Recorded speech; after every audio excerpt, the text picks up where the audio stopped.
qaabka perfect money lacag loogu baxo abka tufaax. Marka hore gal abka tufaax ku dhufo lacag dhigasho, select payment-iga dooro perfect money, kadibna process ku dhufo. Halkan qaybtan kor waxaa gelinaysaa payer account-kaaga perfect money-ga, xagga hoosena waxaa gelinaysaa lacagta kula soo baxayso, kadibna waxaa ku dhufanaysaa process. Page-kan waa page-ka aad iskaga fiirinaysa lacagta kula soo baxayso inta ay tahay, kadibna waxaa kusii dhufanaysaa process. Page-ka payment-iga perfect money ku geenaya, waxaa ku dhufanaysaa make payment, kadib wuxuu dib ku sii geenayaa payment page-ka payment order-ka. Halkan waxaa gelinaysaa member ID-ga ku qoran tahay perfect money ID-gaaga, xagga hoosena password-kaaga gelinaysaa. Qaybta saddexaad torin number-ka ku qoran tahay waa number uu asaga ku siinayo, xaggaas hoose ku qoran tahay, kadib lambarkaas ay gelinaysaa. Waxaa ku dhufanaysaa kadib preview payment, kadib wuxuu geenayaa preview payment page-ka iska hubinaysaa, kadibna waxaa kusii dhufanaysaa confirm payment.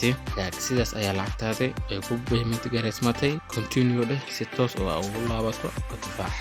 Deposit-kan inuu confirm gareysma iyo ka muuqato meeshaan, waxaa ku dhufanaysaa go home. sidaas ayaa lacagtaada abka tufaax kugu soo galaysaa. Wixii tabashiyo tala fadlan noogu dhaaf WhatsApp app kaaga muuqdo. mahadsanid.